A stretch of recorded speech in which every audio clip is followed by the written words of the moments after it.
Hello and welcome back to another lecture in the series titled Introduction to Literary Theory.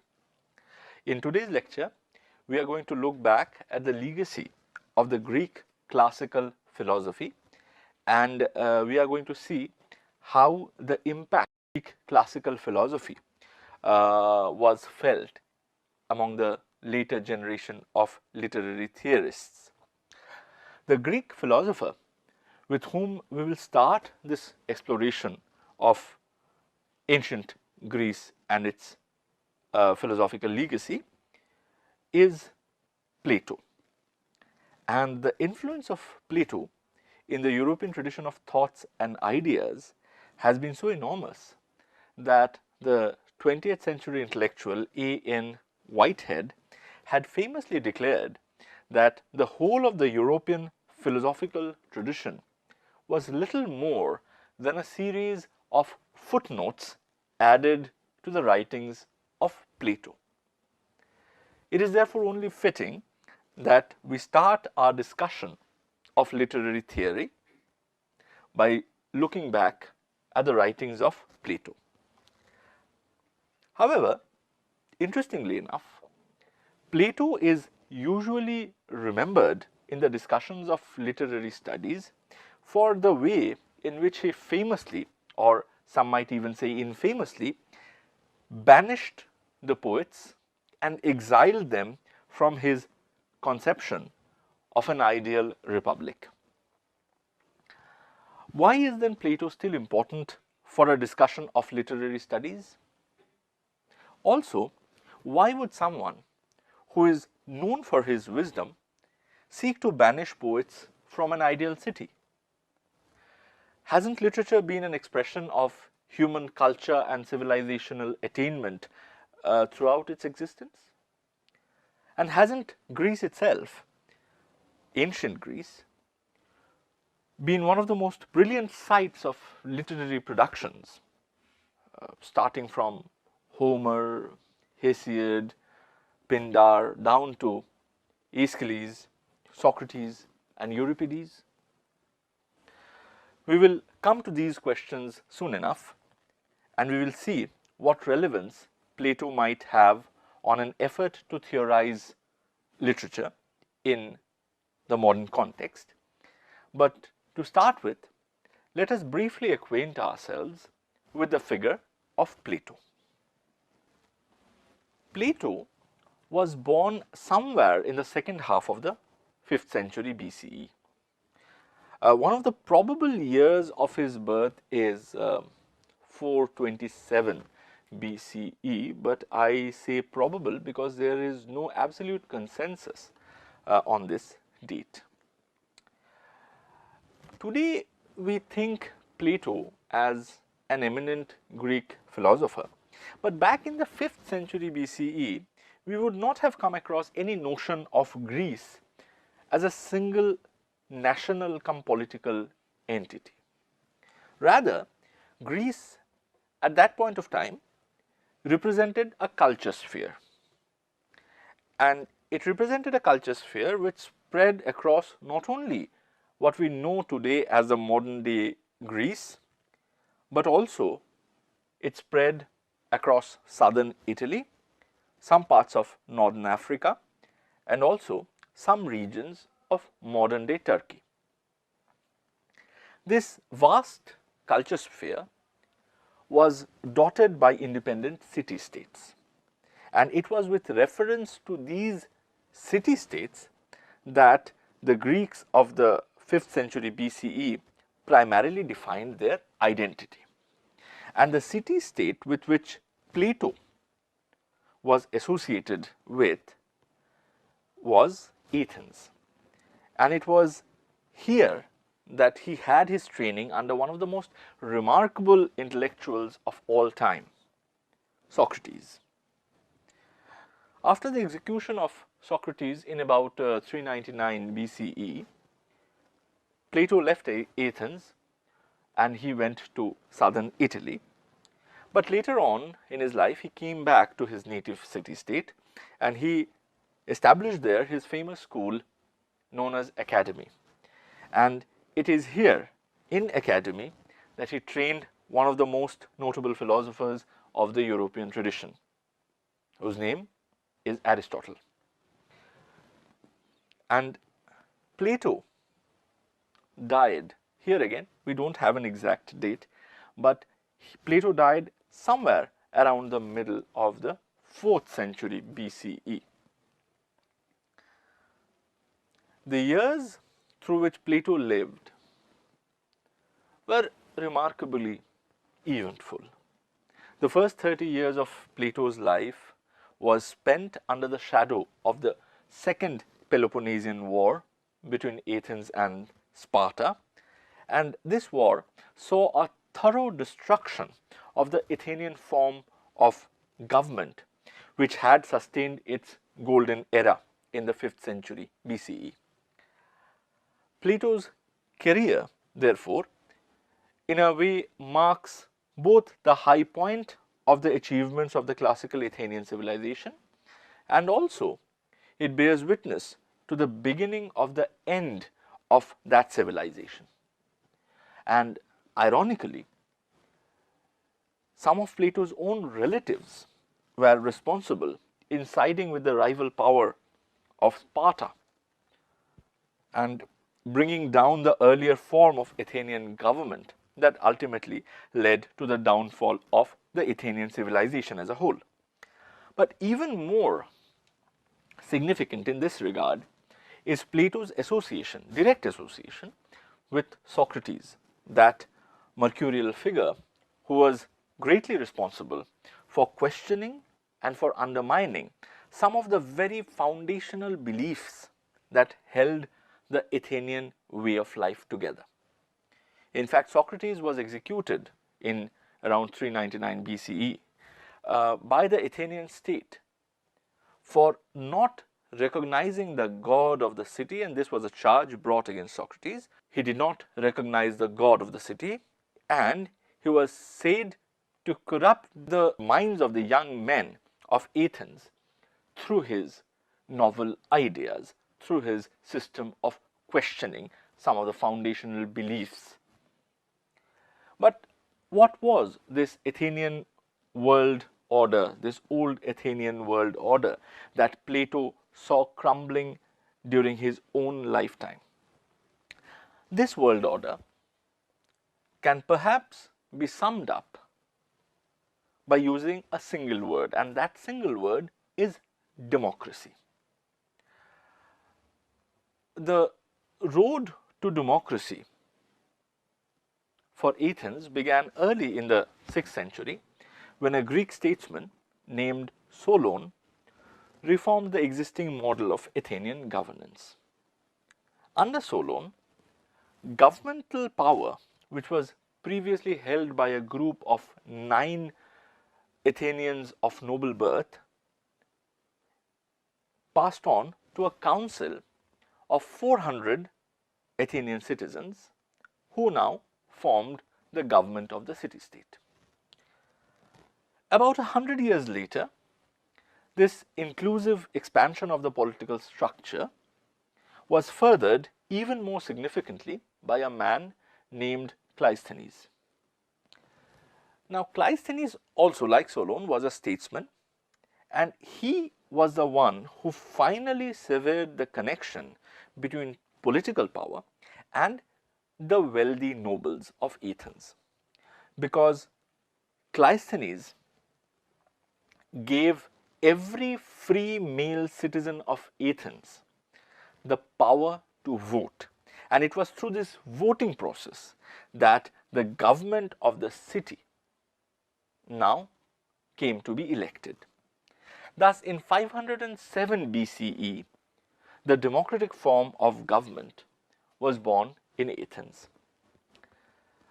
Though most of us are now accustomed to living under democratic regimes all over the world, in 507 BCE, democracy was a revolutionary idea where small tradesmen, wealthy citizens, aristocrats, all of them became equal partners in the Athenian government. But we have to remember that this sense of equality and political agency was shared only by the free male citizens. And though this of course represented a major increase from the days before Solon, when only 9 aristocrats ruled Athens, it was still only about 20% of the total people living in Athens who had the right to vote. So, free male citizens of Athens actually consisted not more than 20% of its entire population. Women, slaves, and foreigners were still excluded from the political scene in democratic Athens, and they did not have the right to vote.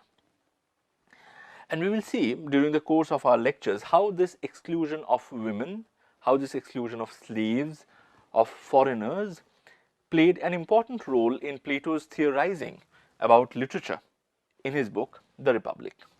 Incidentally, The Republic, which is the book that we will be focusing on, is in fact the text where we find the idea of banishing the poets from the ideal city-state to which I had referred to earlier. And therefore, it is on this book that we would pivot our discussion on Plato and his theorization of literature during the course of today's lecture. Having said this, I would also like to point out that the Republic is not primarily a treatise on literature. Rather, its main focus is on the idea of governance. Its focus is on what are the best ways to govern a state.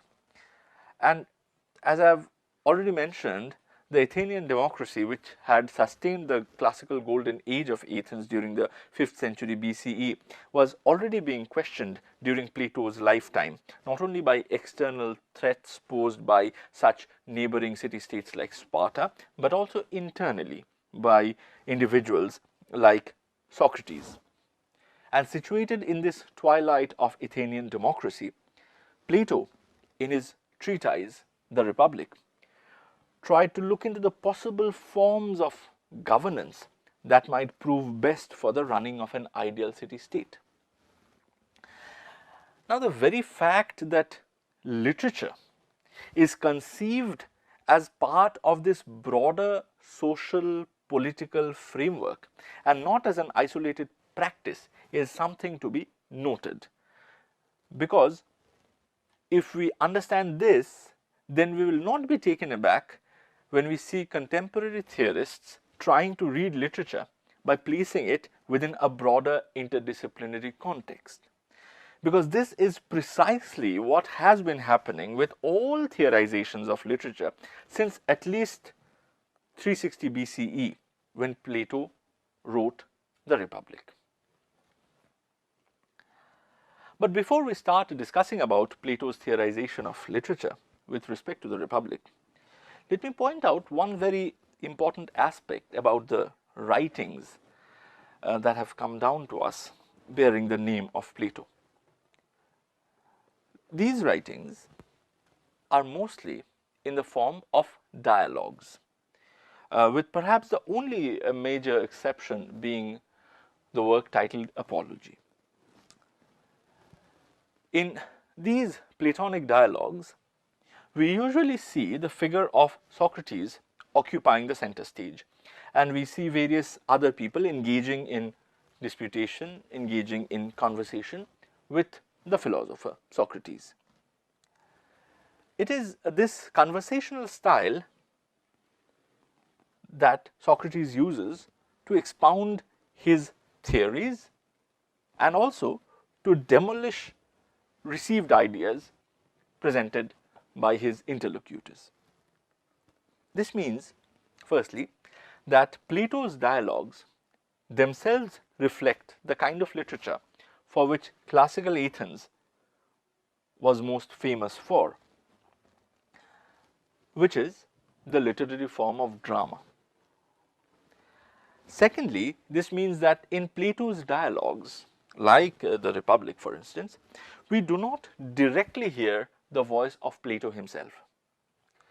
What we hear primarily is the voice of Socrates, But this opens a number of questions, of course, because is Socrates' voice that we hear in a text like the Republic, is it representative in a transparent way the voice of Plato? Or is Socrates' voice a reflection of what the historical Socrates had to say on the matters around which these dialogues are constructed? Or is Socrates' figure like a character in a play whose words, though they are written by the playwright, does not necessarily reflect the playwright's opinions or even the exact sayings of the historical figure on whom the dramatic character might be modeled? As we shall see, these questions will have a direct relevance to what the Republic has to say about literature. And therefore, it is to this text, the Republic, that we now turn. The main problem that Socrates of the Republic appears to have with poetry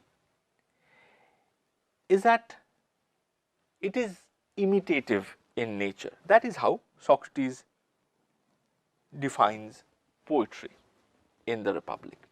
By the way, here I should point out that in this context, poetry stands for the wider field of literature that was known to Plato, and therefore it has a sense that is slightly different from what we understand by poetry today. Anyway, coming back to Socrates, the problem that he identifies at the heart of poetry is its imitative nature, and the Greek word that refers to imitation is mimesis. This will be a key word for the few lectures following this one.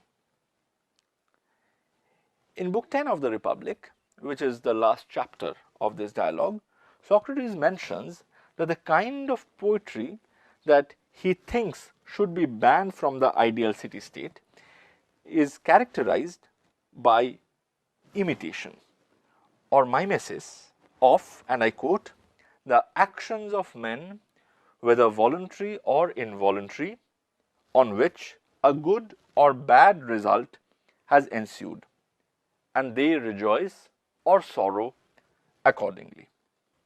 In other words, Socrates has a problem with poetry that imitates men and their actions and show how these actions produce good or bad results, thereby creating joy or sorrow for an individual. In the same chapter, Socrates also states the reason why he has a problem with such kind of imitative poetry. And according to Socrates, here again I quote, "The imitative poet implants an evil constitution, for he indulges the irrational nature which has no discernment of greater and less, but thinks the same thing at one time great and at another small. He is a manufacturer of images and is very far removed from the truth." If we break down this statement, we will see that for Socrates, imitative poetry is problematic because of two reasons. Firstly, he argues that imitative poetry has a corrupting effect upon its audience. It, quote unquote, implants an evil constitution. And secondly, Socrates argues that imitative poetry manufactures images that are far removed from the truth. Both of these so-called problems that Socrates mentions incorporate some rather complicated reasoning and would need a significant amount of unpacking. But let us start with the first problem. Imitative poetry is corrupting and plants an evil constitution among its audience. Let us see how this unpacks.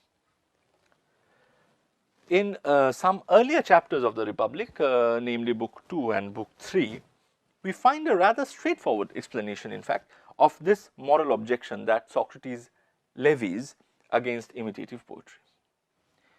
In these books, Socrates argues that stories told by the poets have as profound an influence on the mind of young children as gymnastic exercises have on shaping their bodies.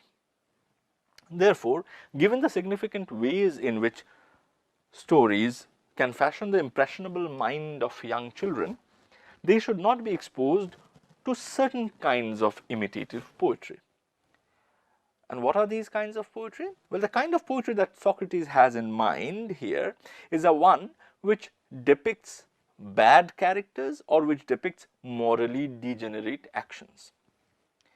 Socrates argues that if impressionable young children are exposed to such imitative poetry, the unsavory characters and their actions depicted in them might have a corrupting influence on their minds, thereby making them incapable of developing into good and upright citizens of the ideal city-state. By way of an example, Socrates refers to the story of the Greek god Uranus and the strife that he had with his son Cronus. And this story is depicted famously by Hesiod. According to Socrates, such stories of quarrels between a father and a son, who are also, on top of that, divine figures, set a very bad example to the children who are to become the future guardians of the ideal city-state. This is because, and I quote Socrates' own words, "The young man should not be told that in committing the worst of crimes, he is far from doing anything outrageous, and that even if he chastises his father when does wrong in whatever manner, he will only follow the example of the first and the greatest among the gods." In the light of this argument, the moral objection that Socrates voices in Book 10 can be elaborated in a very simple manner. Some imitative poetry should be shunned because, by portraying immoral men and their dubious actions, they set bad examples in front of the impressionable children and young men. These are the examples of imitative poetry. These are the kinds of imitative poetry which corrupts the souls and implants an evil constitution among the audience. However, this explanation that Socrates only wanted to ban one particular kind of imitative poetry cannot be sustained till the end of the dialogue, because by the time we reach Book 10, we find that Socrates is condemning imitative poetry in general. So, in Book 10, he does not make a distinction between imitative poetry representing bad characters and immoral actions and imitative poetry representing good characters and their noble actions. In light of this fact, the source of Socrates' objection, therefore, needs to be located not in the morally good or morally bad content of the poetry. Rather, it needs to be located in imitative poetry's essence as a product of mimesis. Socrates seems to think that imitation itself is ethically corrupting, irrespective of whether what is being imitated is morally good or bad. But this leads to the question, why is mimesis, including mimesis of good men and their noble actions, morally corrupting? What is it in the very idea of imitation that is problematic? And it is to this question that we now turn. According to the character of Socrates in Plato's The Republic, and I'll keep repeating this because I'm not talking about the historical Socrates, I'm talking about the Socrates as we find him in this particular dialogue. Mimesis is corrupting because of two distinct but interconnected reasons.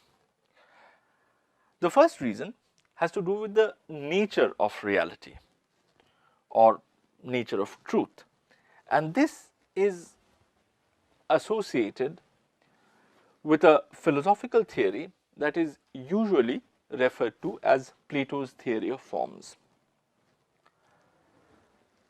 To understand this theory of form, let us look at the example of a bed that Plato mentions in Book 10 of the Republic. Now, what do we understand when we try to think of a real bed or a true bed?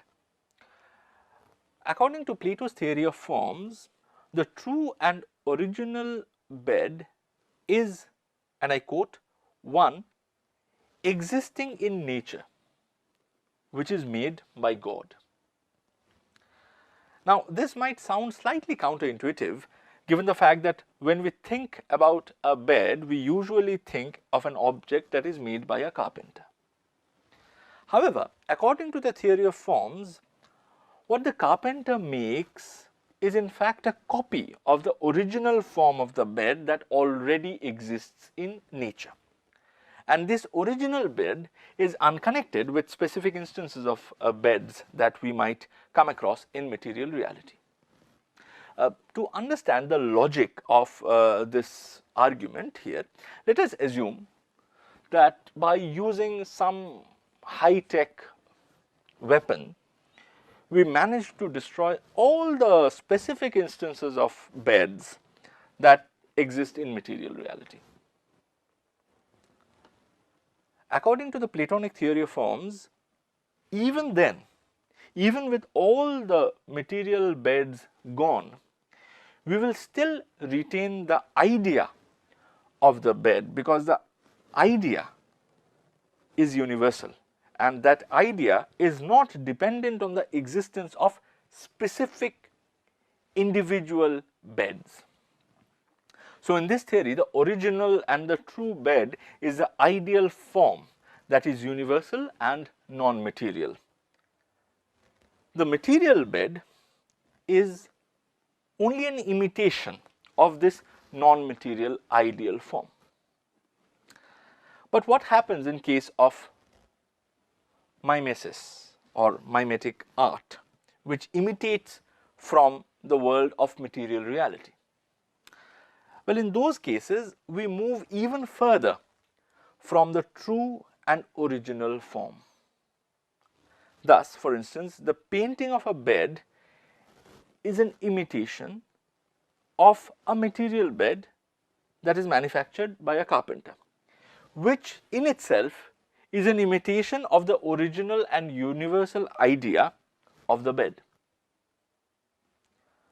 Socrates in Plato's The Republic builds his critique of mimesis in general and mimetic poetry in particular on this sense of distance from the original and true form of a thing.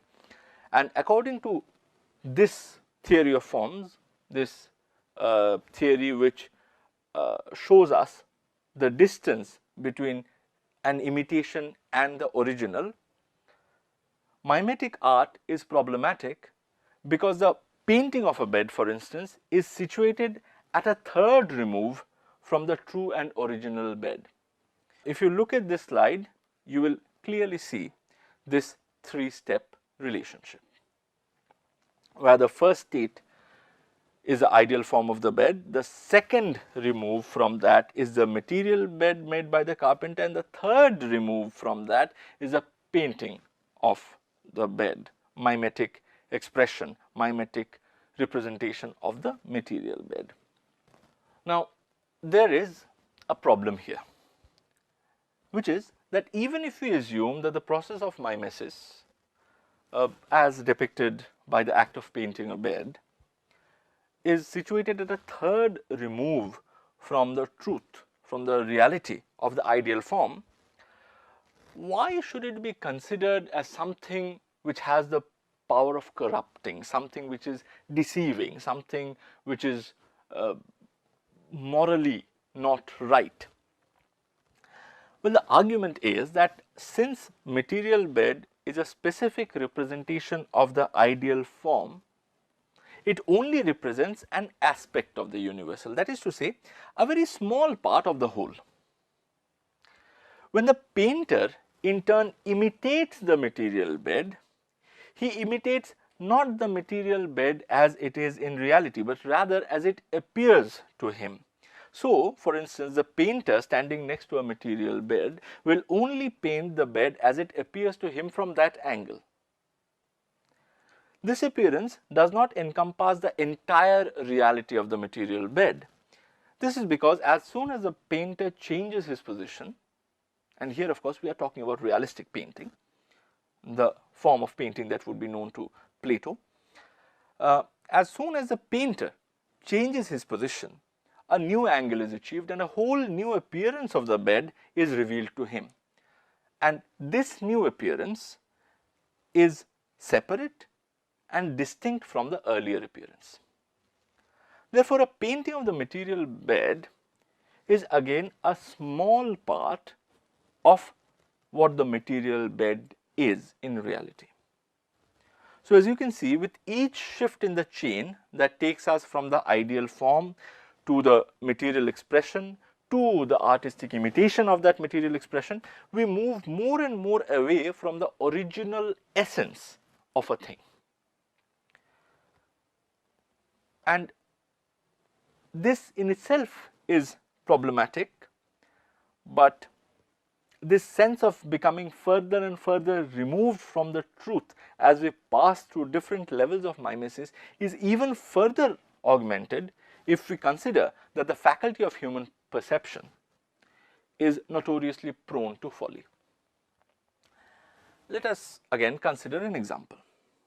Let us say that there are two objects which are of absolutely same dimensions and they are situated at two different points, one nearer to me and one further to me. When I look at both of them, the one nearer to me will appear to be larger and the one further to me would appear to be smaller. Now, if I were to try and paint them, I will paint according to this perception and represent one body as small and the other body as large. But in reality, the dimensions of these two bodies are absolutely the same. So, my artistic imitation will be based on a faulty appearance and not on the true reality.